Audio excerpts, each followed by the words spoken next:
Hey guys, Eclipse14 here, and welcome to my Super Nintendo collection as of 2022.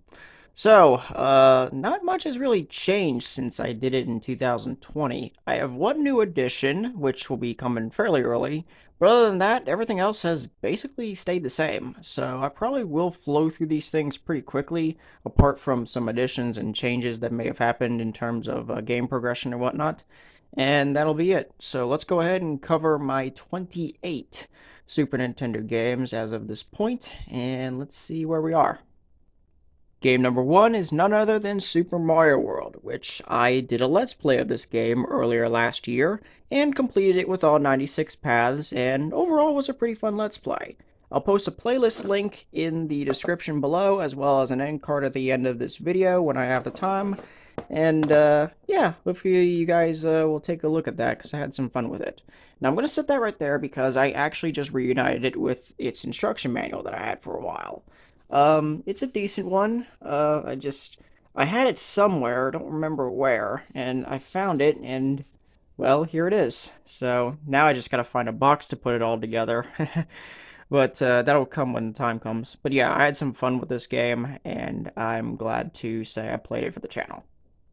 Game number two is The Legend of Zelda: A Link to the Past.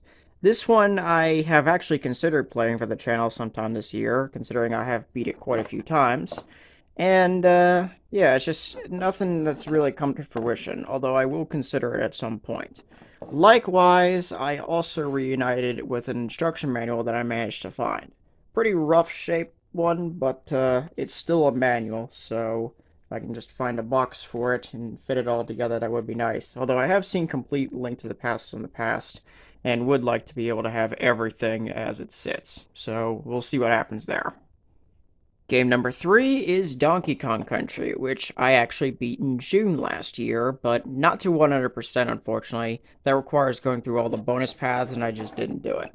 So I will eventually 100% it if I give it a second chance, but I'm glad to say that I did finally beat this game, so that's finally out of my list. Game number four is Mega Man X, which I also completed in September last year. This one was one I had been wanting to take care of for a while, considering I knew how fun this game was. I just never got around to doing it until last September. So now this one's finally off my list, and it's going to be difficult getting X2 and X3 to try to beat, unless I emulate it. Oh boy, it's going to be really rough, but eventually I will be able to play them. Game number five is Magic Sword, which is a pretty neat little beat-em-up style game. This one I did complete in August of last year, and it's a decent game. One that can go by very quickly if you decide to go for the farthest floor you can actually start from. But other than that, this was actually a pretty fun game. I did manage to clear it from start to finish, and I had a pretty enjoyable time with this one. Game number six is Final Fantasy Mystic Quest, which is also a game I've been thinking of Let's Playing, considering how simple it is, and it's one I'm very familiar with and beaten quite a few times.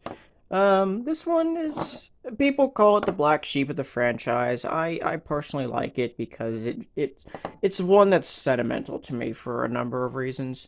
Anyway, alongside that, I have the instruction manual, which is pretty faded and worn, but still in decent shape. And I also have the map, which I'm unfortunately not going to open on camera because it's way too large and it's going to take quite a bit of time to show it. But I do have them both, and I just need a box for it again. This one I've actually been wanting to get complete for a while, and hopefully I'll be able to do so sometime this year. Game number seven is my new addition to my collection, and that is Secret of Mana. Finally, I get a working Secret of Mana copy. This was a game that was a nightmare for me to find that actually worked, because every single one that I actually picked up would not work. So I had to keep exchanging and try to find a working copy, and eventually I found one in September. So I'm glad I finally got it. I haven't really taken any serious time to play it. I've put in a little bit of time just to make sure that it really actually did work, even after my trip back. And yeah, I'm really excited to actually be able to play this game because I've been wanting to for a long time, and I just never got it because I had a curse trying to find a game that worked. Now if only Super Mario Sunshine on GameCube would do the same thing. Game number 8 is Secret of Evermore, which I've had for far longer. This one I never really put in as much time either, considering that early on I got stuck with the alchemy system and I just never actually put in a attempt to try to play it. So yeah, it's been sitting with me for a while. Now that I got Secret of Mana, I'm probably a little more invigorated to try to play this game, and hopefully I will be able to do so and say I completed it, because this one looked interesting. I just got stuck on the main system and never came back to it. Game number 9 is Contra 3 The Alien Wars. This one I also never really took any serious attempt to try to beat, considering it's the Contra series, and I never really dealt with it too much, apart from the first two games on the NES. Not too much to say on this one otherwise. It's just been sitting with me, and I never really attempted to complete it. Although, I probably should at some point.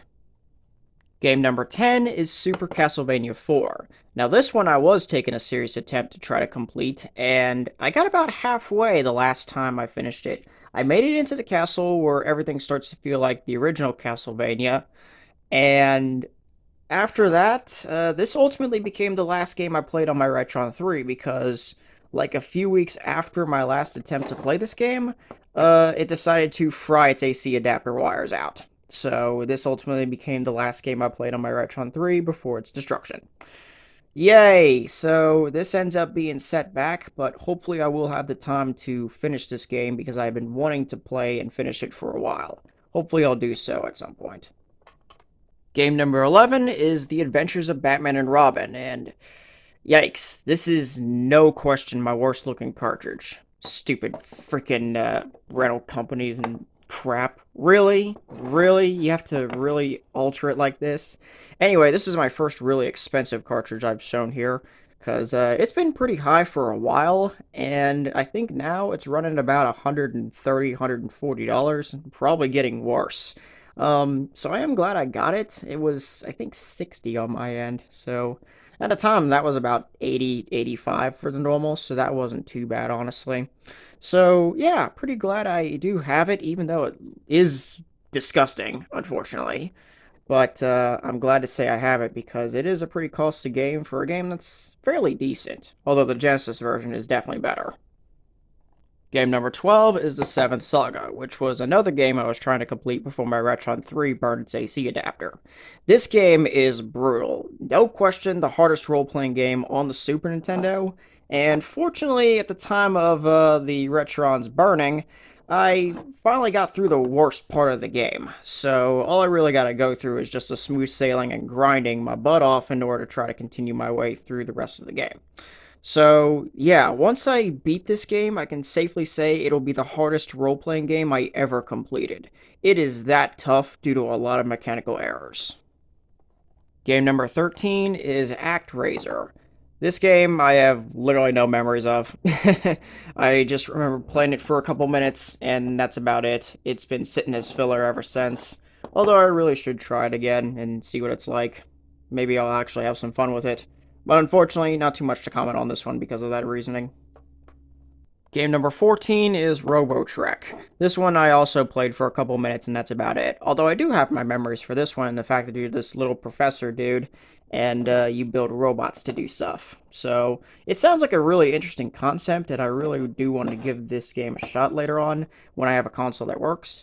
This game is also kind of high, though. Lately, I've seen the cartridge be around $100, and a couple months ago, one of the shops I go to regularly had a complete copy where their asking price was $400. So I'm kind of glad that I was able to spend only 10 for this one, pretty much due to sheer error, considering at the time, average was about 50 for it, and it's been sitting with me ever since. I really do want to give it a try later on, though. Game number 15 is Breath of Fire. This game I have completed, and I'm actually considering Let's Playing for the channel at some point. I really enjoy the Breath of Fire series a good chunk. It took me a little bit before I got into the Super Nintendo games, but when I did, I was thoroughly able to enjoy them. So, yeah, this is one I'm actually considering playing for the channel, because it was a good game in my eyes, and I figure starting with the first game would be the right thing to do. Game number 16 is Breath of Fire 2. This is a game I hunted for a long time and simply just could not find it whatsoever. Meanwhile, I could find all the other really high dollar games very, very easily. This one ultimately became an online order, and I got it as a Christmas present in 2016. So this is my second online order game in my series. Meanwhile, I would still not find another wild copy until just this past October when I found a complete copy for about 250 bucks. Regardless, I am glad I own a copy of this because this was the last game of the 5 games that got released here, and I had played the now defunct 6. So this was necessary. Eventually, I did play and complete it, and I had quite a bit of fun with it. So it is really strange I couldn't find a wild copy until just a couple months ago, but it is how it is. Game number 17 is Luffy and the Fortress of Doom. I actually had quite a bit of fun with this one, even though the gameplay was a bit slow for the most part, but I did have some fun with this one.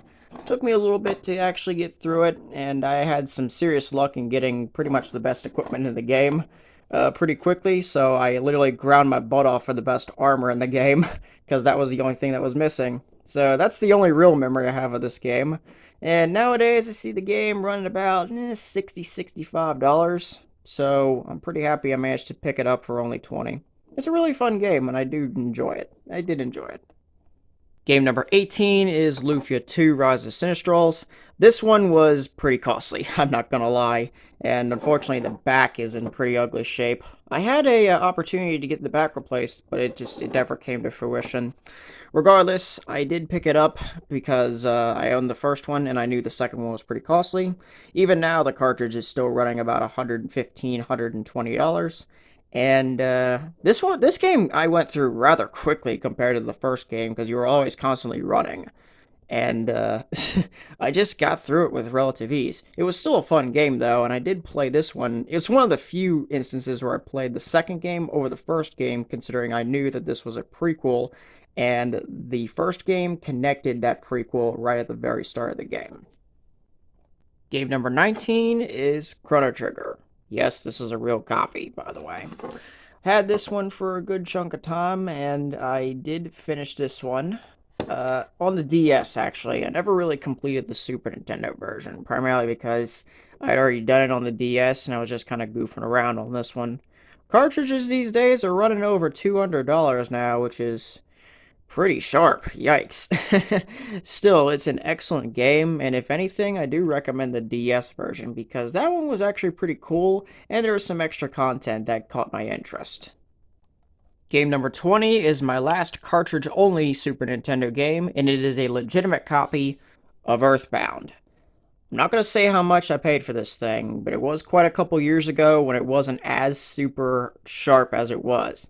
These days, a couple months ago, I'd seen them around 350. Now I'm starting to see them a little over 400, and they're probably going to start becoming that way for a little bit, likely. This game was quite the experience. It was very different compared to what I had played, and it was definitely very enjoyable. I would finish this game, although I spent quite a couple months actually going through it, and it was a treasure, and this will remain one of my most significant possessions in my collection for a long time, considering that it's going to be a costly game, has been a costly game for decades at this point, and I'm just lucky to say I own a legitimate copy. I'm pretty happy with it, and actually would consider playing it again, considering the quirky nature, and I'd like to see it again at some point. Box time. Game number 21 is Gradius 3. Now, this one I'm very familiar with because it's one of the first Super Nintendo games I played. But what I didn't realize was it's actually a more watered-down, easier version compared to the arcade style that I didn't really recognize until Gradius 3 and 4 on the PS2. This box is in pretty decent shape, aside for that top left corner. Everything else looks pretty normal. And I'm going to go ahead and open this up off screen, so 1 second. Alright, took it out, and here is the cartridge, which is in really, really nice shape for what it is. This is the only boxed Super Nintendo game I have that doesn't have the instruction manual. I bought a game in box, and it's just kind of remained that way ever since. I do need to pick up a manual, though. This thing would end up being, I think, 60 bucks complete if that's the case. But yeah, it's a familiar game, and I have completed it all the way up to the arcade mode difficulty on this one, so it's one I've conquered quite a few times. Game number 22 is Super R-Type, which is pretty awesome. This was my first R-Type game, actually. Never really played the series until I got this one. And this box is also in fair shape, I'd say. Let me go ahead and open it up for content reasons. Alright then. Outside of the box, we got the cartridge, which is in really good shape. And I did beat this game in March last year, finally, after quite a few attempts at actually trying to do something with it. I'll go ahead and just shove that back in there. There's also the precautions booklet, as well as the instruction manual, which is in very nice shape for what it is. Spine's got a little wear, but that's about it, and a slight dog earring right there. Overall, pretty excellent. I do need to get RType 3, though. It's the last one of the RType series that I am missing, and unfortunately, that's going to be a $200 cartridge, and I've never seen a copy of it myself, so that one's personally going to suck. But I did complete this game, and I'm pretty happy with that. Game number 23, FZero. This racing game is pretty neat, and this box is kind of rough. Some of the ends are kind of bloated up, and but it's still a decent box, especially since it's not the million seller edition. Let me open it up. Yeah, this one's a little rough. Cartridge itself, you can see there's some pretty good wear on the label, but other than that, it looks fine. I have beaten this game completely, so that was nice. It took a while to deal with the last couple courses. There's precautions booklet once again, and finally the instruction booklet, which is in fair shape. Not too bad overall. Not gonna lie, this was a fun game, and I should probably do it again just to see. Game number 24 is Goof Troop. This box is in decent shape. A couple nicks here and there, but other than that, it's a pretty fair box. I'm gonna go ahead and open these contents now. This is the only boxed game where I don't have the tray for it, so I can just grab the cartridge right here and be done with it. Pretty nice looking overall, and I have completed it. It was really, really quick, though. I literally beat the thing in less than an hour, so definitely a quick experience and not much else. And there's the booklet, which is in black and white. I've seen color ones, but I've got a black and white one, which is strange.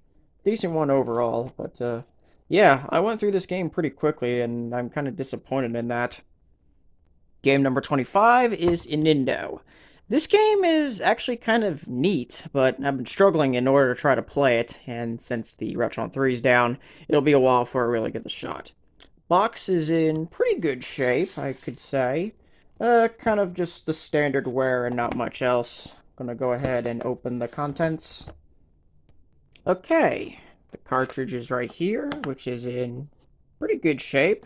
Very clean label, and that's about it. Oh, flip over there. Okay. Yep, pretty good cartridge overall.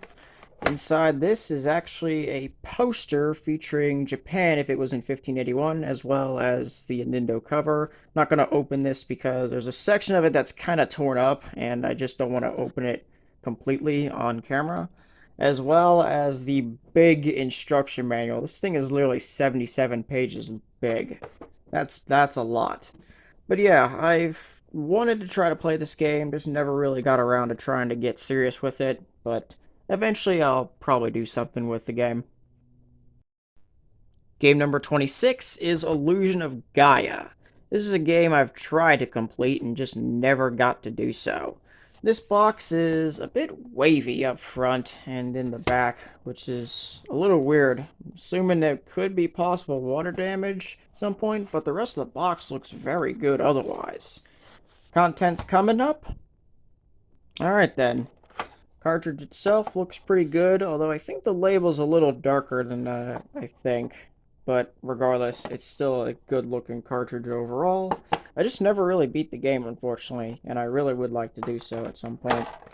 This right here is a Nintendo Power poster of sorts. Not going to open it for time reasons, and it's just too large.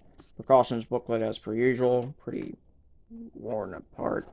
And then the instruction manual, which is the Explorer handbook from Nintendo Power, technically. whatever.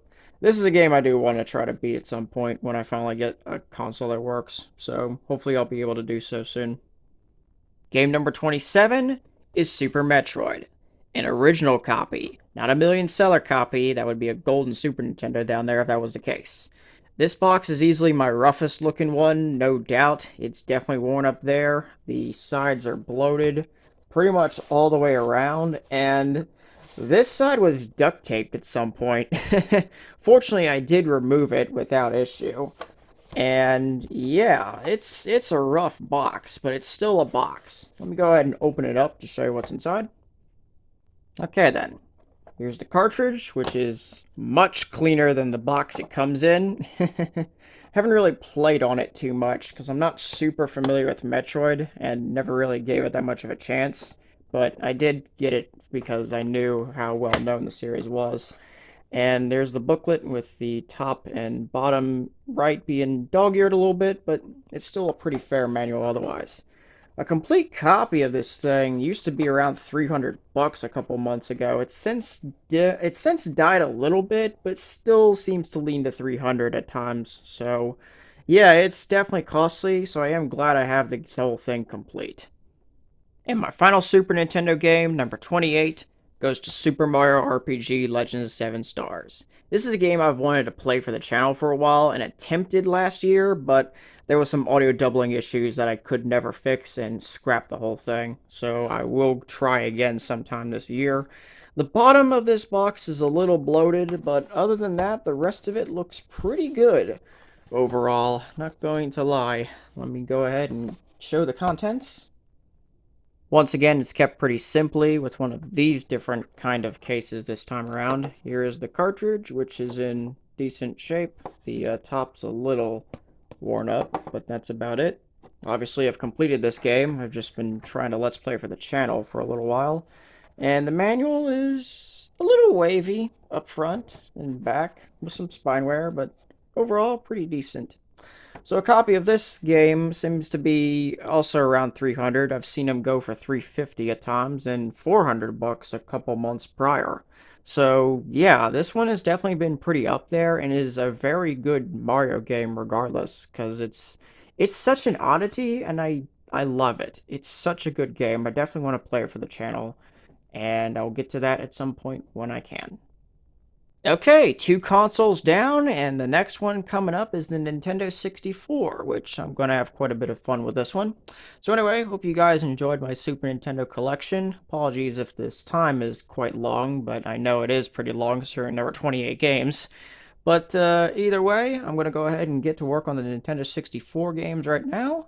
Until then, thank you for watching, and I will see you on the next video.